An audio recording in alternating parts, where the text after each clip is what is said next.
Olá, boa noite a todos que estão me ouvindo.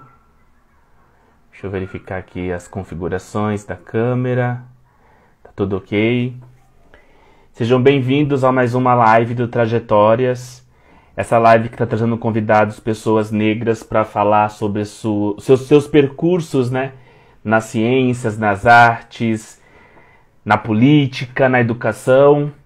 E hoje a nossa convidada vem do Maranhão. Inclusive, já peço, antes dela entrar, já peço desculpas, porque eu chamei ela de. Falei, eu pensei que ela fosse da Bahia, mas na verdade ela é do Maranhão. Ela já chegou, então já vou chamá-la e a gente vai começar a conversar.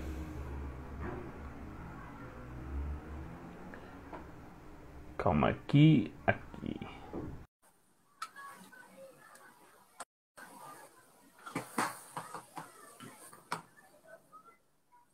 Então, enquanto a Carla chega, vou apresentá-la aqui do modo como está a apresentação por ela mesma aqui no perfil do Instagram, que é Preta, doutoranda em Física pela Universidade Federal de Santa Catarina, nordestina e cientista.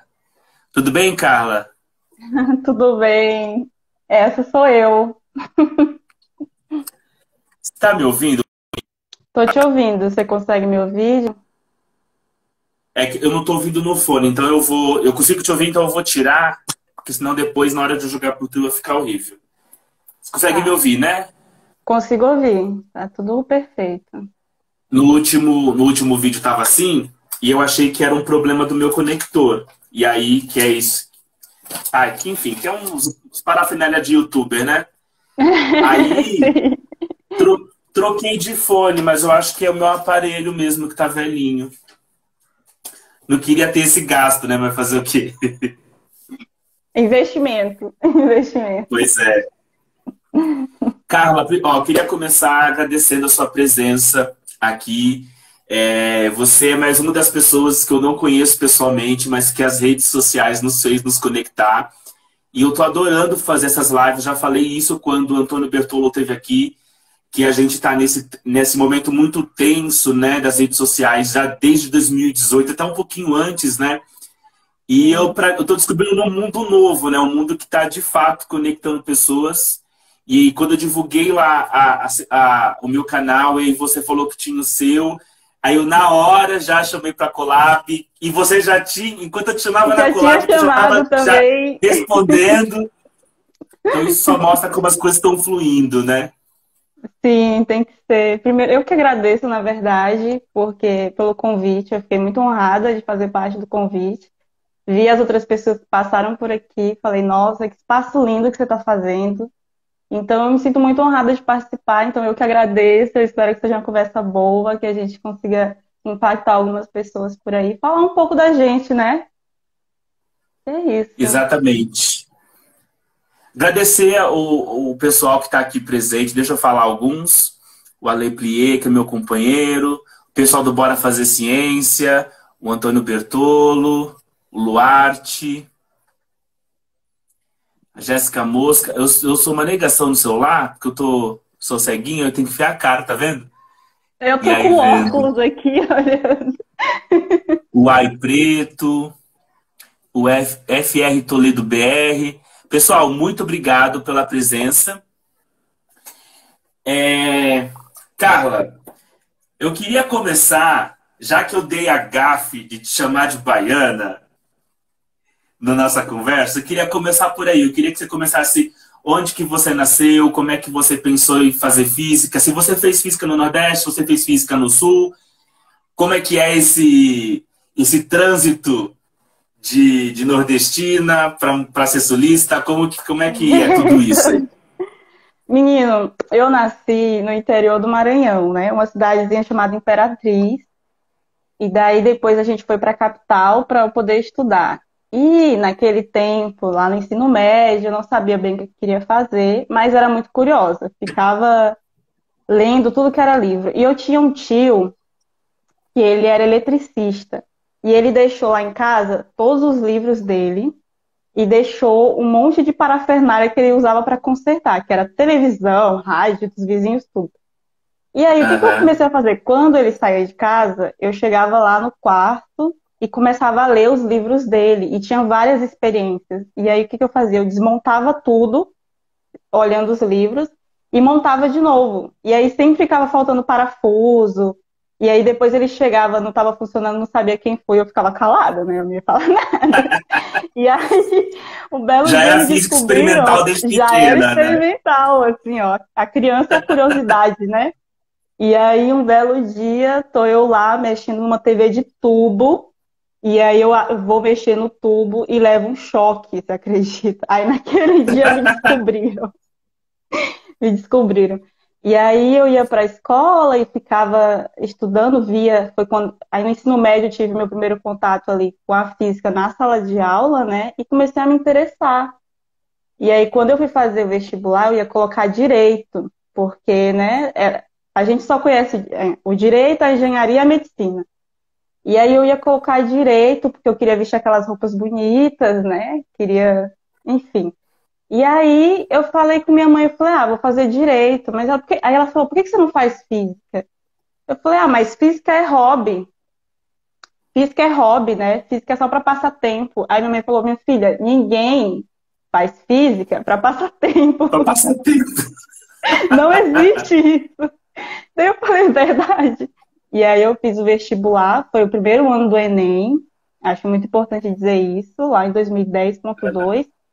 E aí eu usei minha nota do Enem para entrar no vestibular, coloquei física e fui aprovada. E é assim que minha paixão por física surgiu, a curiosidade, né? De ver ali. E aí fiz a minha graduação lá na UFMA, no Maranhão. Fiz a graduação ali nos 4 anos e meio. E eu acho muito interessante falar que lá na época, né, tipo, o Maranhão, ele tem 75% da população é preta ou parda, segundo o IBGE, né? Então, quando eu Aham. fui para a faculdade, no primeiro período ali, eu não percebia um problema de raça, né? Entre aspas. Eu percebia, eu percebi um problema ali de gênero, porque eu era uma das poucas alunas da turma. E aí me formei como sendo a única menina da turma. Mas essa era a questão. E aí eu me formei ali por volta de 2015, quando eu decidi fazer mestrado fora de lá, porque tinha uma área de ensino que eu já tinha interesse, que era a que eu trabalho hoje em dia, e ela tinha aqui na UFSC, e tinha alguns amigos meus estudando aqui. Eu falei, tá, vou fazer a prova para lá e vou passar, né? Vou passar. Tipo. E aí eu fiz a prova, fui aprovada, ganhei uma bolsa e decidi vir para cá, né? Que a UFSC é uma das maiores instituições do país, eu queria agregar isso no meu currículo, né, de alguma forma. Como eu tinha alguns amigos aqui, aí eu decidi vir para cá. Só que aí, isso foi num período assim de 2015, eu me formei em 2016, assim, eu cheguei aqui em 2016. Você fez o bacharelado ou a licenciatura? Como é que Eu foi fiz, assim, essa eu essa fiz, escolha? eu fiz licenciatura, mas como eu queria fazer pesquisa, eu coloquei nas eletivas do curso as disciplinas do bacharel. Então, eu me Aham. formei em licenciatura, mas tinha habilitação em bacharel também.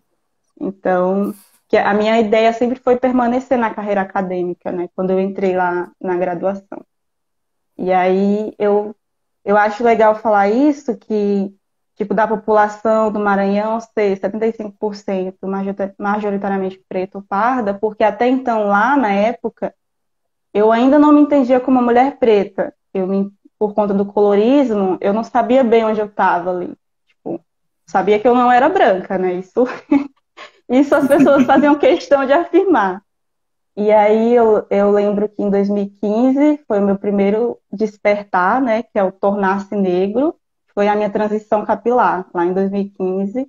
Eu descobri canais do YouTube da Nathalie Neri, na época, e da Gabi de Oliveira. E aí eu fui naquele E processo isso já em lá no Floripa, Maranhão. Não, lá lá no no Maranhão. Maranhão. Isso. Então eu já estava no processo de tornar-se negra. Estava descobrindo minha ancestralidade. E aí isso foi muito importante porque esse processo começou lá. E aí eu vim para cá, né? E aí quando eu chego aqui eu me deparo com uma outra realidade, né? Eu chego no meu, eu já vi a mudança acontecendo ali durante a viagem. Tipo, no aeroporto de São Luís era assim. No aeroporto de Brasília já foi mudando. Quando chegou, desembarquei em Florianópolis, já era uma outra, um clima assim que eu não entendi o que estava acontecendo. E daí, quando eu cheguei no primeiro dia de aula, que aí eu entro naquela turma, né, de mestrado. E aí eu vejo que a turma era majoritariamente de homens brancos, né, algumas meninas brancas. E aí eu falo, nossa, e que tá, né, tipo, é o primeiro baque que você tem. Mas eu tive uma sorte que foi que eu encontrei um acolhimento ancestral lá. E tinha um aluno pretinho na turma, e aí a gente meio que se olhou assim, sentamos um do lado do outro. E aí eu acho interessante porque tem uma frase do filme que é O Menino que Descobriu o Vento, né? Que a mãe dele fala assim: a gente só sobreviveu porque nossos ancestrais permaneceram unidos. E aí, naquele momento, eu entendia mais ou menos que algo me dizia que era para ficar ali junto dos meus, né? E aí foi Uhum. nesse processo aqui em Santa Catarina eu fui conhecendo outras coisas, fui entendendo que agora eu passava a ser uma mulher preta, nordestina, num curso de exatas no Sul. E daí já tinham outras interseccionalidades, né, que já me atravessavam ali. E na época, é muito louco, porque na época eu fui fazer um levantamento e tinham 100 alunos aproximadamente em toda a pós-graduação, que era tipo mestrado, doutorado. E desses 100 alunos, tinham apenas duas meninas pretas. Era eu e mais uma, que a gente nunca se viu, assim. Ela não ia muito, ela trabalhava à distância. Então, foi isso. Eu percebi, então, ali já na UFSC, que eu precisava me unir aos meus, e que foi o que me manteve dentro daquele espaço, assim, porque a sala de aula era um espaço muito difícil, né? Você estava Aham. ali o tempo inteiro. Aí pode falar. Não, não. Então É que você. É que assim. se tu deixar eu vou falar Não, a aqui, gente não vou começa parar e mais. vai, né? Você entrou em 2010, então você já pegou já um cenário já de cota, já, né? Então por isso que acho que você Já. não sentiu tanto essa diferença, né? De pessoas. É que eu entrei em 2005, né? E eu entrei também aqui na Estadual de São Paulo. Você vê, as estaduais de São Paulo foram as últimas a aderir às cotas. A USP foi em 2018, se eu não me engano. Então, assim, a gente está começando a perceber agora essa diferença racial, né? E, e é interessante você falar que não percebeu isso lá na UFMA, né? Porque já é de um sistema de cotas. E aí, como a Já é de um pós-graduação sistema de não cotas. costuma não ter cotas, aí, né, aí você vê como é necessário também uma aplicação dentro da pós-graduação, né? E como é que Exatamente. funciona lá essa questão no Sul? Eles estão. As cotas no Sul acabam atingindo, pelo menos na graduação, acaba entrando pessoas negras? Como que isso tá lá, tá essa discussão, né? Porque tem um movimento negro dentro da UFSC, como é que isso Sim, se sim. desenrola, assim? Sim, a gente. Ai, meu Deus, pera.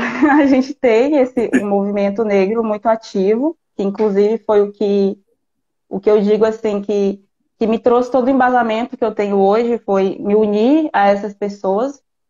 E quando eu cheguei lá em 2016, para fazer o mestrado, a gente ali na UFSC, a galera preta, ela se juntava toda em uma mesa do RU, sabe? Tipo, Aham. a gente era a galera preta que tinha lá. E hoje, quando você observa, você consegue ver, tipo, não é ainda uma situação ideal, mas hoje a gente já consegue ver um mar de blacks andando pela universidade. A gente já consegue. E é muito importante porque isso foi debatido, a gente debate, a gente tem estudos, a gente tem uma questão de se unir muito grande, da gente se olhar no corredor e já dizer, nossa, aluno novo, vamos conversar, vamos enturmar. E esse debate ele está muito latente ali porque a gente está querendo exigir os nossos direitos, né? Então, Uhum. inclusive agora saiu uma portaria recente que a UFSC, que eu ainda não tive tempo de ler, mas que a UFSC vai adotar o sistema de cotas para pós-graduação. Isso foi recente, saiu acho que há umas 2 semanas atrás, eu inclusive tenho que parar e dar uma lida. Mas para a gente Uhum. ver que a gente está caminhando a passos muito lentos, mas estamos caminhando, assim. E E eu como é que acho que você essa foi questão parar? Ai, desculpa, pode falar. Não, imagina. Não, essa questão da Pode continuar. pós-graduação, ela é muito interessante porque a professora Zélia Ludwig, acho que é assim que pronuncia, ela tem um TED que ela fala sobre isso, inclusive direcionado a mulheres na ciência, né? Que ela pega lá e compara, por exemplo, mulheres que recebem bolsas de iniciação científica até as bolsas de produtividade CNPq, né? Então, digamos, o último escalão, assim. E quando ela compara isso, ela percebe que entre mulheres brancas, por exemplo, até sair da iniciação científica e ir para a pós-graduação, tem um aumento de 30% de mulheres nessa escala. Ou seja, elas permanecem dentro da universidade. E aí, quando ela vai olhar para as mulheres pretas, né, acontece o contrário. 25 mulheres pretas que estavam lá recebendo a bolsa de iniciação científica, elas começam a sair, tem a evasão delas do ensino, elas não continuam a carreira acadêmica, né? E isso é um dado muito sério, que o CNPq precisa olhar para isso. E por que Uhum. está tendo essa evasão? Né? O que causa isso? A gente não tem ainda políticas efetivas de manter essas mulheres pretas ali estudando, fora a violência do próprio espaço, né? Tipo, Sim. eu lembro muito quando eu trago isso para ti, eu lembro muito de uma situação que eu vivi na pós, trazendo um pouco para o pessoal, que foi quando eu estava ali me envolvendo com o movimento feminista, né, e me descobrindo, ainda entendendo tudo, e eu lembro que tinha uma disciplina do curso ali, já no doutorado, que é a mais temida de todo mundo, assim, que é eletromagnetismo, tipo, é a mais temida. E até então eu nunca consegui estabelecer muitas relações, né, dentro da sala de aula com os alunos, por questões que a gente conhece. E eu lembro que essa disciplina eu falei, vou fazer agora, porque eu vi que a turma estava tipo 50% homem e 50% mulher. Eu falei, perfeito. E várias das meninas que eu conheciam, elas eram as meninas do movimento feminista. Eu falei, ótimo, a gente vai se unir, a gente vai se manter firme ali, vai ser perfeito. E aí eu entro na sala de aula com esse pensamento.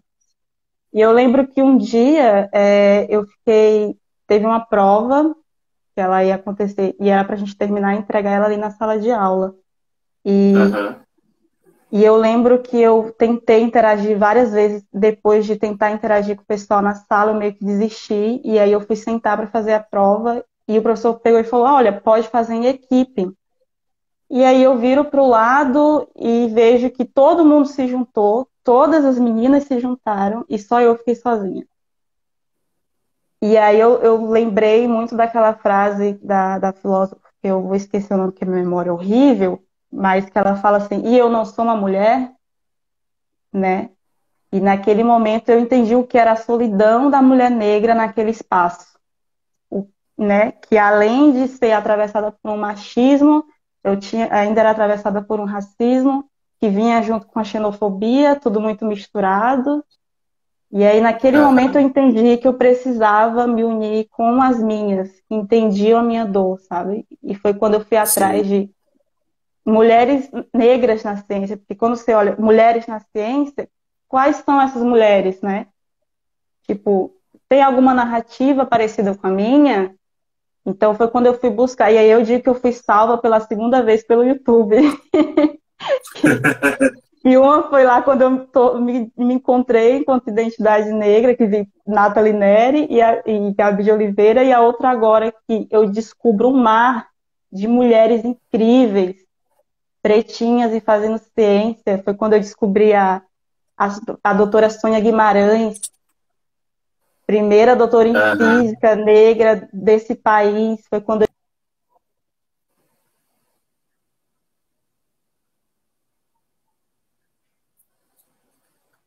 Será que travou?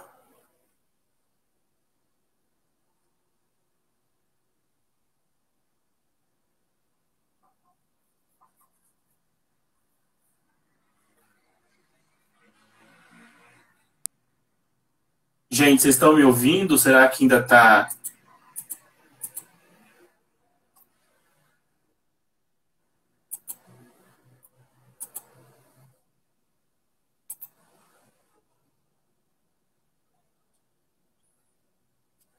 Travou, né? Vamos esperar então a Carla voltar. Vocês estão me ouvindo, né?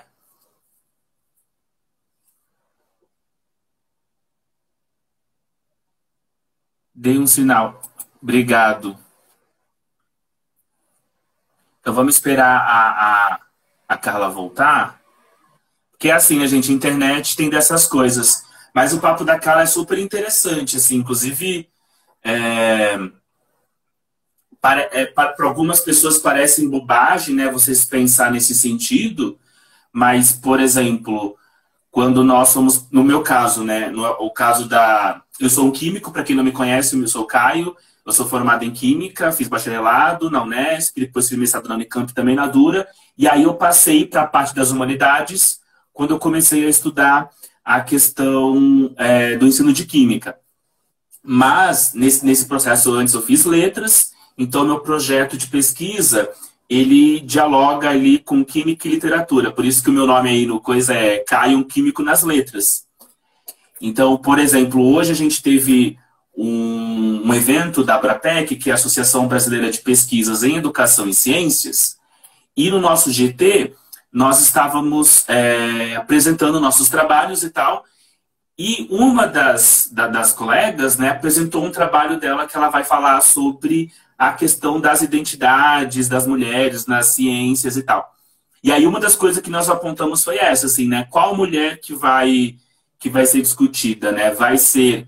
Será que a gente sugeriu, né, o trabalho ser a partir das questões da interseccionalidade, né, porque, inclusive, sem eu saber, mas porque vai ter, na segunda-feira que vem, no dia 30, vai ter uma convidada do Mulheres Negras Fazendo Ciência, e quem vai vir falar é a Vitória, mas lá tinha uma outra pesquisadora que é a Luciana, e a Luciana fez justamente esse apontamento, que os dados que ela analisou lá no Rio de Janeiro, que é da onde elas são, que quando faz o recorte de mulher, de fato, tem uma quantidade, uma porcentagem menor do que de homens.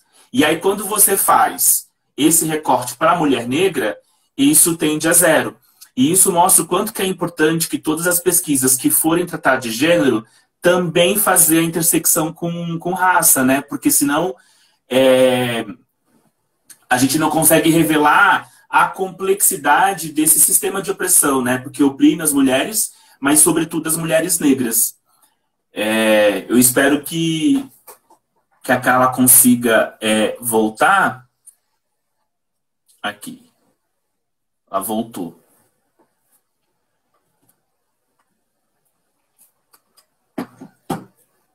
Deixa eu até ver se ela ouviu tudinho, se eu vou precisar repetir tudo de novo. Porque é assim, né, gente? A internet cai, trava. E os professores estão aí trabalhando na educação remota com essa ótima rede que nós temos no Brasil. E é isso. Vocês podem deixar a pergunta de vocês. Estou vendo que a Luciana G. Barros está por aqui. O Vitor LR. Nicole Rupental. Muito obrigado pela presença. E aí vocês podem deixar comentários, podem fazer perguntas, que a gente acaba aqui fazendo uma reflexão sobre elas e vão fazer esse jogo não ficar só entre eu e a Carla, mas também adicionar vocês. Então, ela estava presente, aí eu os convidei, mas ela caiu de novo. Eu só espero que a gente consiga fazer. Deixa eu ver. Aqui está marcando que ela está presente.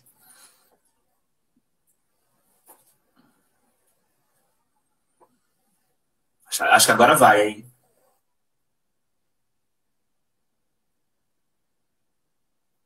Sim, falo sim da minha pesquisa. Se a Carla demorar mais um pouco para ela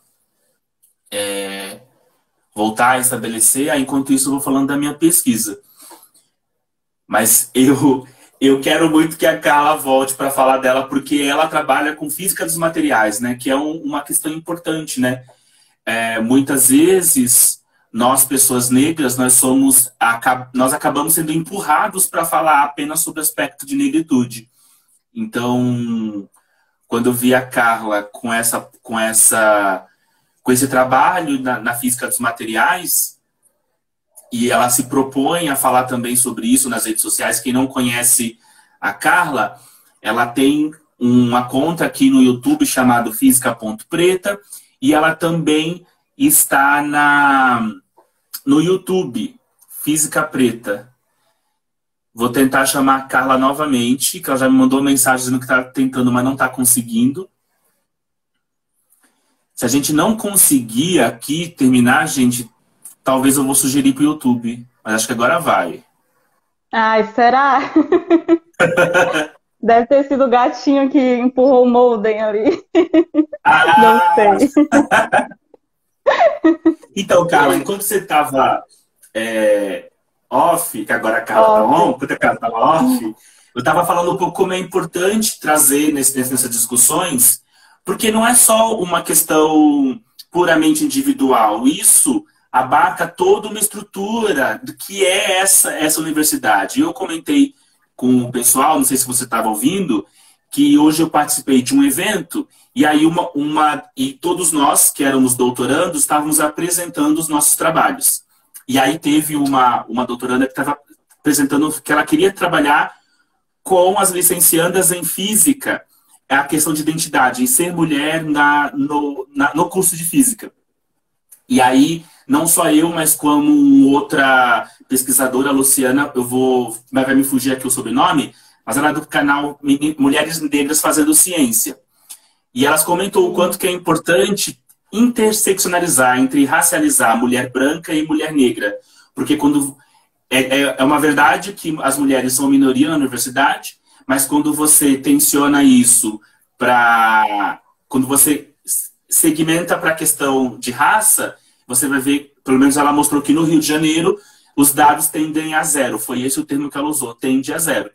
E ela também fez um outro apontamento, que nas áreas de saúde havia mais mulheres do que nas áreas de exatas. Principalmente, por quê? Porque a área de saúde é uma área relacionada ao cuidado. E as mulheres acabam entrando nessas áreas por conta de sistemas, né, É que nem na minha área, na educação. Se você vai ver no ensino de química, ensino de física, de biologia, vai ter um monte de mulher. E aí eu fiz toda essa reflexão porque eu queria que você falasse um pouco como é que chegou a física dos materiais. Porque você podia ir para várias físicas e aí você foi para uma área específica. Já foi no mestrado? Porque eu lembro que você contou que lá no Maranhão você conheceu um programa e queria fazer. Já era nesse mesmo programa, nessa mesma área?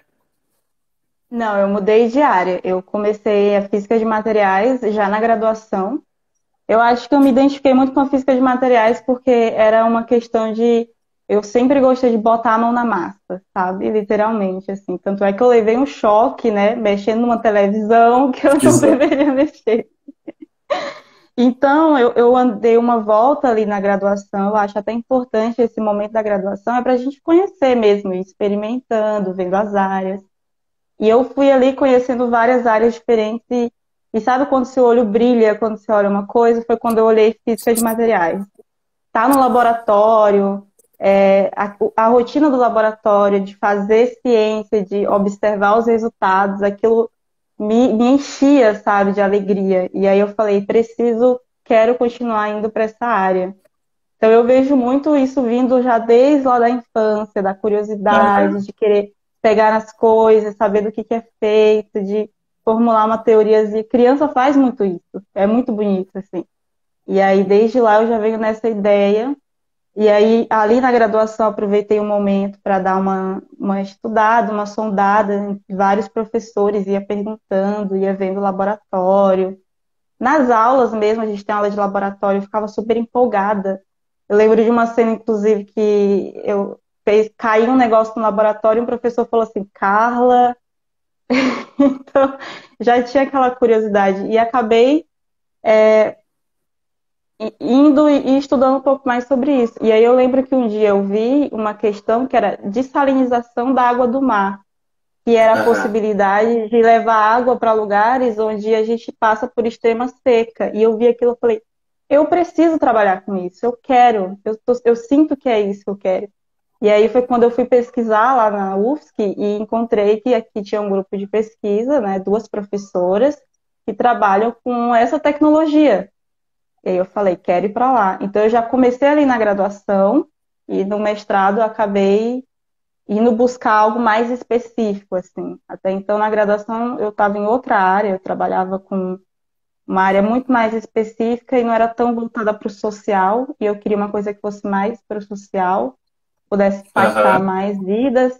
E aí foi por isso que eu vim buscar essa nova área no mestrado. Mas desde a graduação eu já fui para esse lado, assim, da física experimental, né?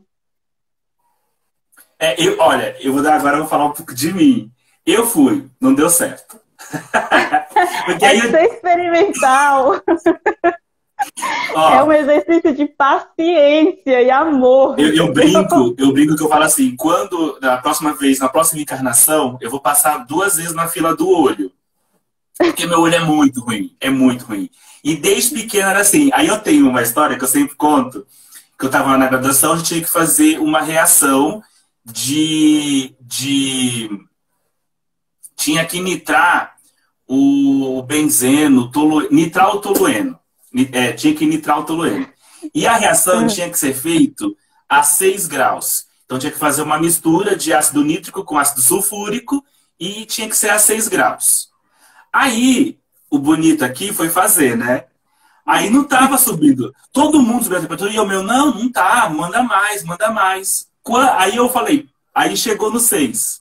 Quando eu fui ver, eu tava no 60 graus. Porque Gente, eu não sei o que que eu vi no termômetro, que eu me identifiquei, eu peguei o termômetro errado, sabe? Era o termômetro de 100, não de 10. Eu faço tudo errado, assim. Aí eu derrubo as coisas no laboratório. Aí, mas depois eu descobri que realmente eu tenho um problema de visão e tal, sou transplantado. Eu falei ah, assim, ah, explicar. ah, então não era você, não é que você não tinha jeito, né? Mas é que a Sim, vai. ciência experimental, também tem uma questãozinha. Eu acho que a ciência experimental no Brasil é um desafio, cara. É um desafio porque é um jeitinho assim de fazer, sabe? Porque é muito difícil. É um ensaio, inclusive, de paciência. Por exemplo, as pessoas acham que ciência já está pronta, que você chega lá e só reproduz as coisas. E Só não é. reproduzir. Não é, totalmente contrário. E aí você vai com uma hipótese que você com certeza acha que é aquilo, e a natureza diz: não, meu querido, você está muito enganada. Não é por aí, entendeu? É Pois tipo um é. meme, não quero ser. Não. E aí lá vai você ter que repetir o procedimento, sempre com a metodologia muito bem organizada. Se, tipo, hoje está 23 graus, eu vou anotar amanhã 24, isso já faz uma diferença gritante.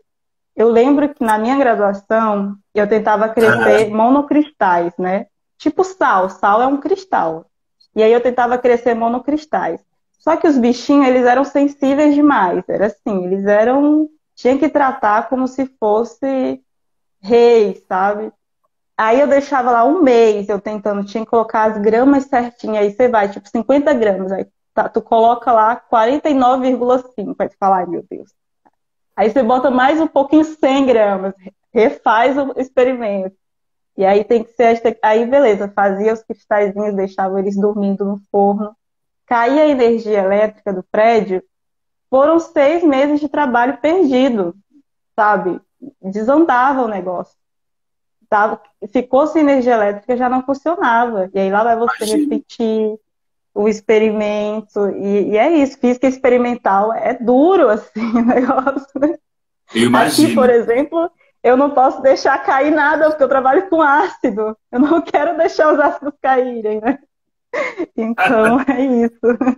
E tem um detalhe, né, Carla, que eu acho que é importante a gente até comentar, que não é assim também, repete quando você quer. Existe um limite orçamentário. Você compra os negócios em dólar. É tudo caro. Então, assim, Eu lembro que no mestrado eu trabalhava com a adamantana num negócio desse tamanho que era o olho da cara. Então não podia fazer 15 mil experimentos. Tinha que planejar bem, tinha que fazer, saber quantas vezes pode refazer.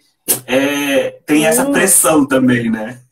E tem a burocracia para comprar. Às vezes você compra o produto, demora tanto para chegar, ele chega vencido, você não tem como usar, entende? E a gente tem visto aí o sucateamento da educação pública, né? Por exemplo, no laboratório a gente precisa. A universidade ela vai se reinventando, ela vai se mais a trancos e barrancos, tipo, vamos trocar acetona com o vizinho. É muito levar, pede uma xícara de café emprestado no vizinho. No departamento a gente vai lá e me empresta um pouquinho da tua acetona, me empresta um pouquinho. É, Porque é isso, a gente está ali tentando dar o melhor do que a gente pode. E a gente consegue fazer um trabalho incrível enquanto ciência brasileira, sabe? era isso que eu ia Não era falar. para ser, não era para ser assim. Imagina se a gente tivesse um orçamento que realmente correspondesse aos gastos, né? Porque aos trancos e barrancos, a ciência brasileira é uma potência muito grande na Sim. área que a gente trabalha. Então E ainda, gente, até porque é bom a gente comentar isso, porque às vezes vem certos ministros da educação querer dizer assim, é porque o Brasil não está entre os 10 do mundo, mas também o Brasil não recebe financiamento entre os 10 do mundo, né? Então, como exatamente. a Carla apontou, é assim, a gente faz muita coisa boa com os poucos recursos que a gente tem, porque às vezes quando não é, se quando não é a diminuição do valor em real do investimento, é o dólar que muda, então já muda tudo que você pode comprar. Tem a pagar para publicar, a gente também tem umas coisas assim que paga em dólar também, Que paga que é uma em loucura. dólar, né? E que o povo acha que o cientista vê esse dinheiro, ele não vê esse dinheiro, né? O cientista ele não recebe o fruto lá. Inclusive, se você quiser acessar o seu artigo, você tem que pagar por isso, né? É um trabalho assim que a educação brasileira realmente resiste. E ali a Existe. área experimental assim completamente se reinventa. A gente se reinventa. Porque é isso, os equipamentos são caríssimos, a manutenção dos equipamentos são caríssimos, os reagentes são caríssimos. Então, você que é experimental tem que chegar e saber que você não pode simplesmente reproduzir aquele experimento quando você bem entender, porque aquilo vem do dinheiro público também, né? Você tem que prestar contas com a sociedade. É por isso que a gente produz artigos, a gente faz divulgação científica também. Porque é isso, a universidade é nossa, né? A universidade tem que ser nossa, tem que ser para todos. Tem que ser, né?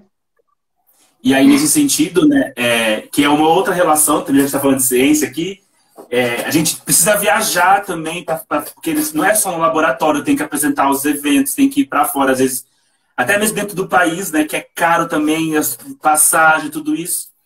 E as mulheres sofrem bastante com isso, né? A gente tem uma revista Balbúrdia, e o nosso tema vai ser mulheres, vai ser mães, né? E aí a gente Mas estava sempre falando, isso.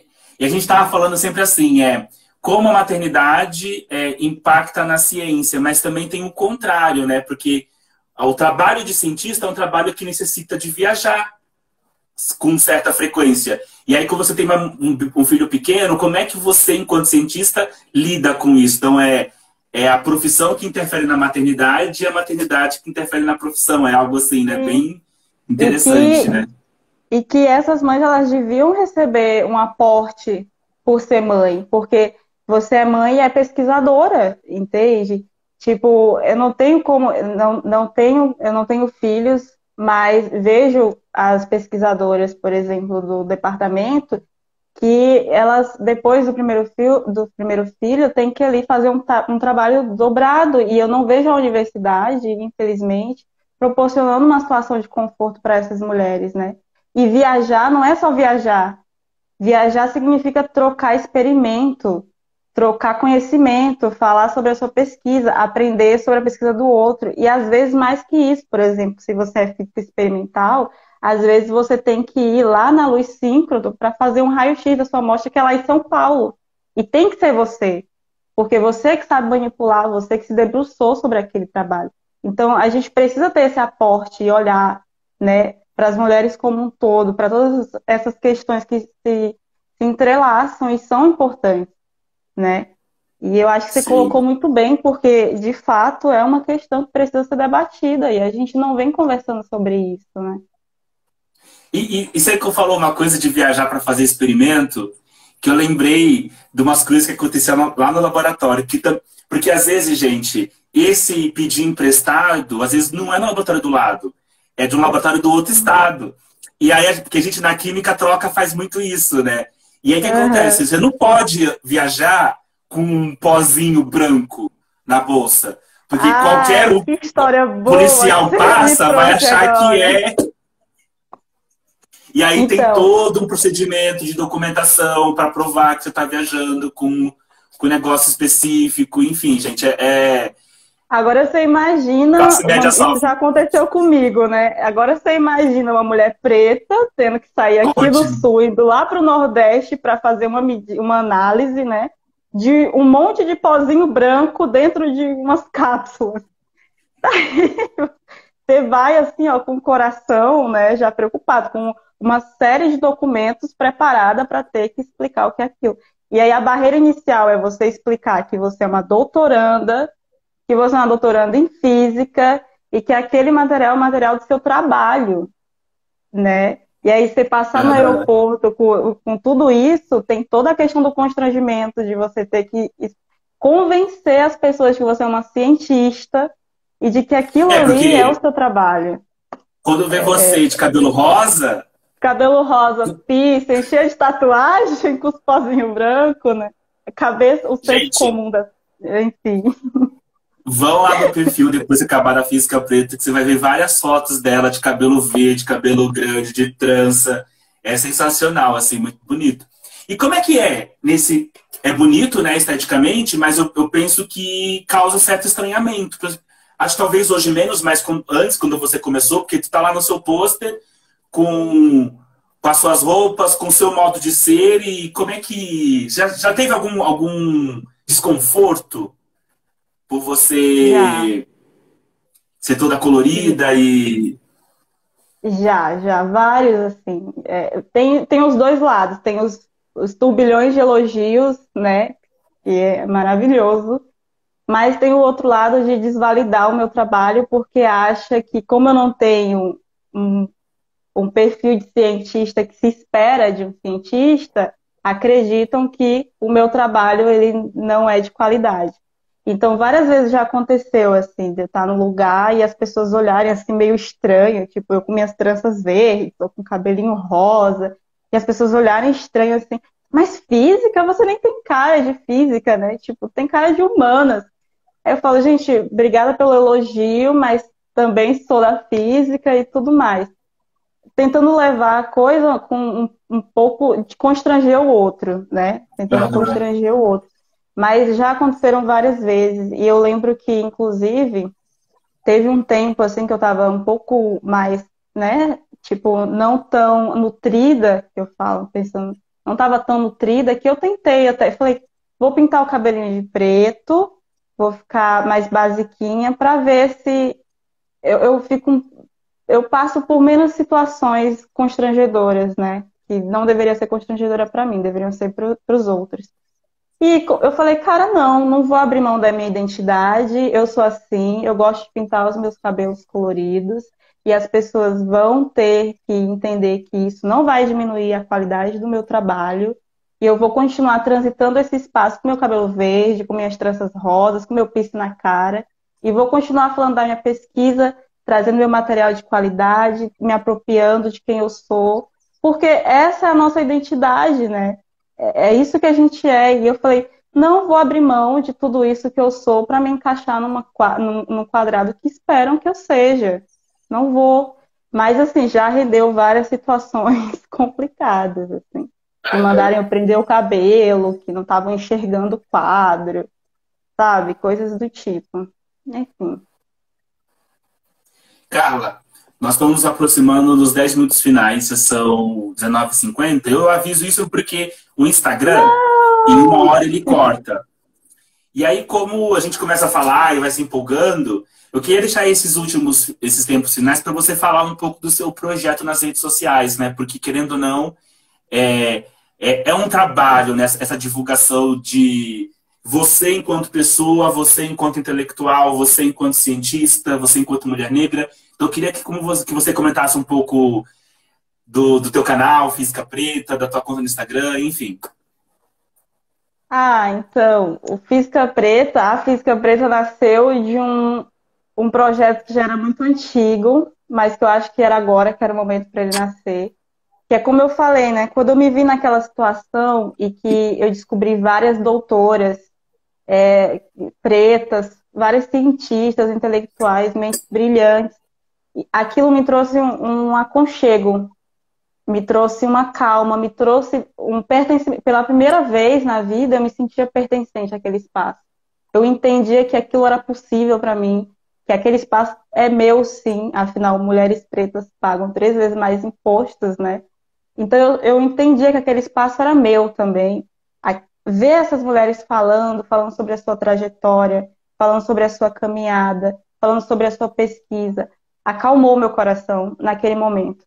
Me trouxe essa ideia de pertencimento. Então, eu decidi criar um canal para tentar levar para outras meninas pretinhas essa mesma sensação de pertencimento, para levar essa mesma sensação de que elas poderiam, de que existem cientistas que se parecem com elas, fazendo pesquisa de qualidade, para que elas percebam que elas podem, para trazer mesmo essa sensação de união, para a gente se unir, para a gente se juntar e juntas a gente ir vencendo essas barreiras, para divulgar ciência, para mostrar, empoderar as meninas, assim como eu me empoderei. Então eu decidi criar esse canal mais para fazer isso, sabe? Para que ele seja visto como uma oportunidade, para que ele seja visto todas as vezes que uma menina estiver achando que ciência não é para ela, ela ir lá e olhar, nossa, olha só, existe uma cientista com uma história parecida com a minha, existe uma doutora assim, assim, assado, que faz essa pesquisa que se parece com a minha. Ou lá no ensino médio ela olha e fala, olha só, eu também posso, eu vou, sabe? Da gente ir se olhando e se reconhecendo e se vendo e se sentindo. Então, por isso que decidi criar assim, um canal para divulgar a ciência, para divulgar essas cientistas, para ver se aquele meu segundo momento de calmaria, de alguma forma eu conseguisse impactar outras meninas. Nem que fosse uma menina que está lá achando que está sozinha, para ela ver que ela não está sozinha. Tipo, nós somos muitas, nós somos milhares, a gente está por aqui. A gente não quer mais ser silenciada, a gente quer falar da nossa pesquisa, a gente quer falar do que a gente faz, a gente quer falar sobre a nossa vida, sobre a nossa carreira, sobre outras coisas, entende? Então, por isso eu criei o canal mais nesse sentido, assim. Eu lembro de um dia que eu vi uma companheira minha que falou, me alegrou muito te ver aqui hoje, eu não vou desistir, você me fez não desistir do meu curso, só te ver aqui é uma possibilidade para mim. E quando eu ouvi aquilo, eu falei, eu quero que as minhas se sintam pertencentes. Eu quero que elas sintam que elas não estão sozinhas. Que é aquela frase, né? Os nossos antepassados sobreviveram porque permaneceram unidos. E é isso que eu queria deixar assim no canal. O projeto é esse, entende?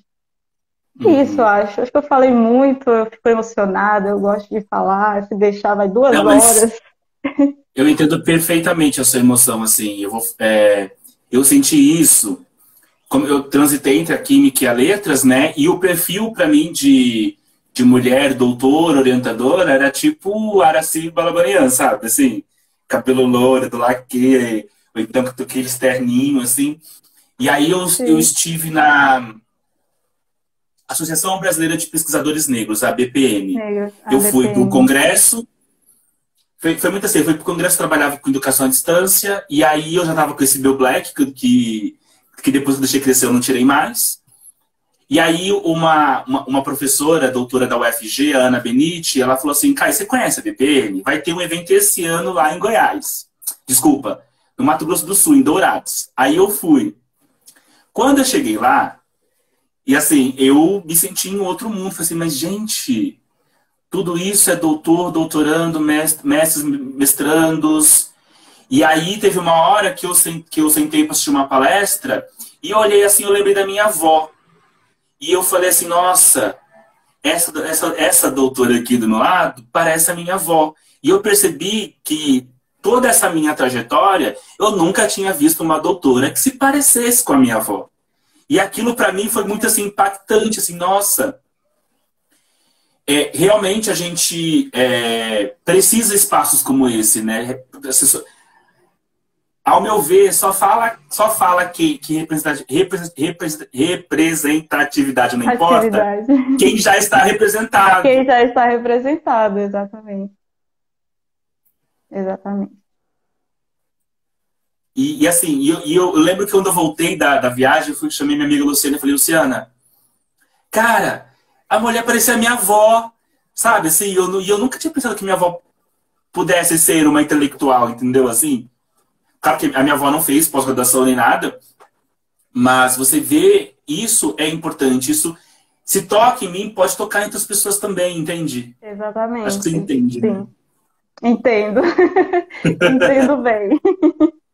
E tem um ponto entre nós que é essa questão da interseccionalidade, né? Que não dá pra gente falar só de ciência, a gente tem que falar também de política, de questões raciais, porque primeiro porque a gente se sente na necessidade de falar, e segundo que às vezes cobram da gente, né? Parece que se a gente também não falar de algumas coisas, parece que a gente está escondendo alguma coisa. Sim. E aí, os seus últimos vídeos que eu vi aí no seu IGTV, tocou sobre alguns aspectos dessa crueldade, né? Que aconteceu, que infelizmente aconteceu em Porto Alegre, mas acontece em todos os lugares, né? Você se sente pressionada a falar sobre isso? Como é que você se coloca nisso tudo, assim?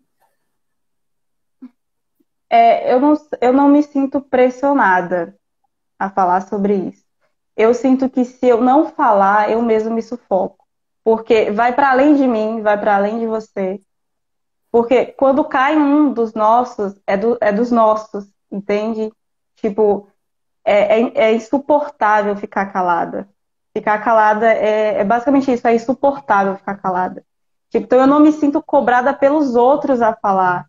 Eu sinto que eu Uhum, preciso falar, eu quero falar, porque precisa ser falado. Tipo, quando acontece uma situação dessa, é muito diferente pra gente. A gente sente, porque é alguém que é da nossa família. Tipo, por isso que eu falo, a gente tá unido. A gente tá unido, e a gente sente a dor e a gente fala, porque a gente precisa falar. E eu não me sinto obrigada a falar para um grupo específico, eu preciso falar para os meus, para que a gente se encontre nessa, para que a gente saiba, eu sei que você está sentindo essa dor, eu também estou sentindo essa dor. Vamos se acolher, vamos se acolher nesse momento, vamos se cuidar nesse momento e vamos para o enfrentamento.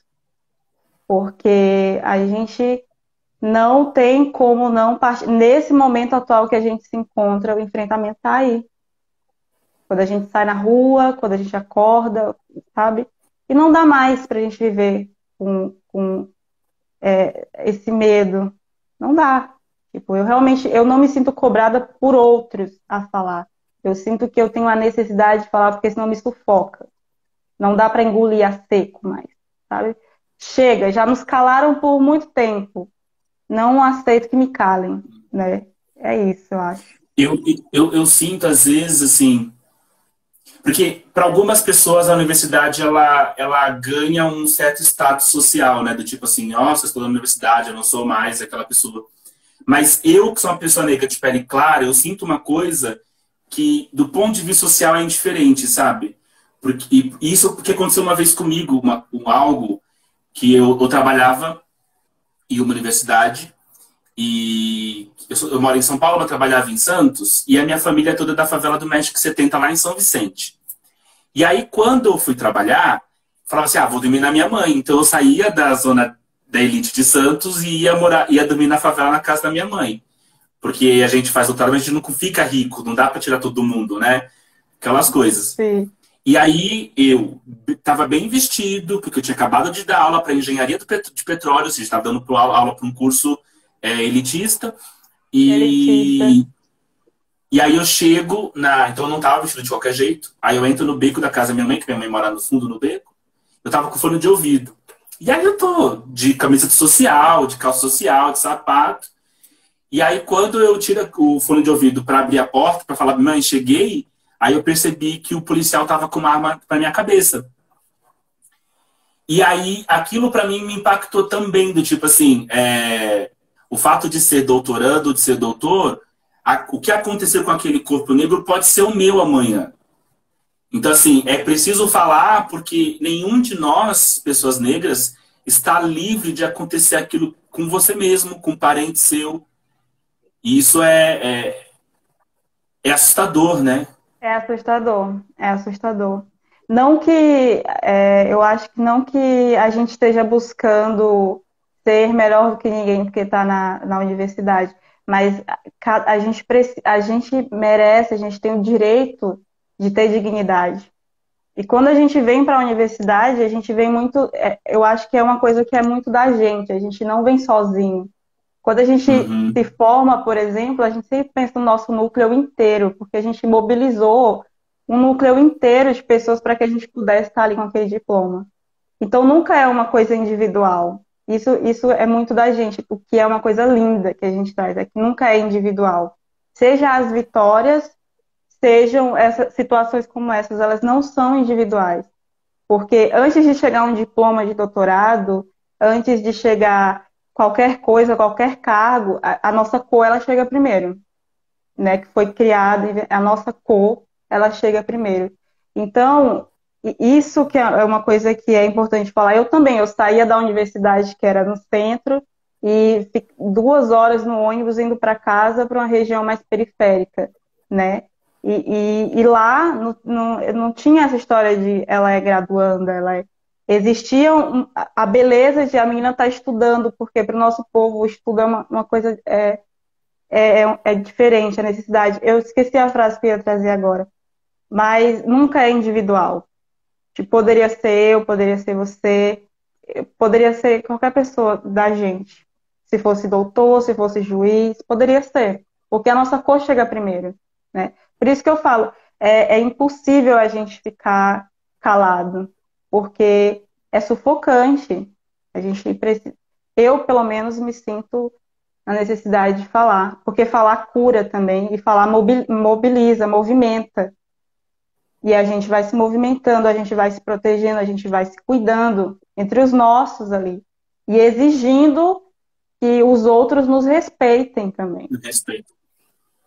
Tipo, eu postei um vídeo que algumas pessoas vieram me criticar muito no DM, que foi o vídeo que eu falei que eles só vão nos respeitar quando eles tiverem medo da gente.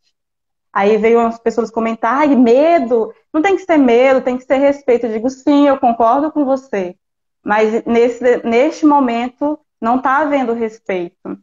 Então a gente está se impondo, né? É muito fácil você chegar no auge dos seus privilégios e me dizer não, com um discurso mais pacifista, quando o nosso povo está no chão, né? Lutando para sobreviver. Não. Então, acho que é isso. Eu acho que a nossa cor, ela sempre vem primeiro. E ela vem primeiro, inclusive, nas vitórias. Porque quando a Sim. gente pega esse diploma, a gente diz, somos pretos. Esse diploma também é para os nossos ancestrais, que vieram antes. É para a nossa família, para as mulheres pretas que a gente mobilizou para nos manter aqui, né? E essa união que a gente tem é muito do nosso povo. Carla, vamos ter 2 minutos só. Eu já vou agradecer a todo mundo que está aqui presente. Não comentaram aqui para falar da minha pesquisa. Gente, me adicione aí. Qualquer outro dia eu falo da minha pesquisa, tá? Hoje eu lancei a Carla. Muito obrigada pela presença de todos. Carla, se despeça, chame a galera para ir para te seguir. E é isso, assim, faça o teu merchan. Ai, não estava preparada! Tem um Amores minuto, da porque o minha Instagram vai vida. cortar. Não, me sigam, é isso. Me sigam, me conheçam, que eu garanto que vocês não vão se arrepender. É Vamos permanecer juntos. física.preta e E no no YouTube você pode YouTube, procurar Física a Preta. Física Preta. Isso. Facebook também é Física Preta? Tudo Física Preta? Carla Patrício, mas eu não uso muito Facebook agora, eu tô Ah, na onda do então, Instagram. então é Instagram, gente, é do É Instagram. Instagram, Carla, sim. um beijo. Acho que a gente pode Vê. pensar depois em repetir esse papo, falar outras coisas, tá? Porque Ai, é achei papo aí lindo. para mais de metro, tá? Muito obrigado Junta um mesmo. Um físico. beijão. Eu que agradeço. Junta uma física e um químico, dá nisso. Ficar falando dos pozinhos brancos, né? O perigo do pozinho branco com pessoas pretas viajando, né?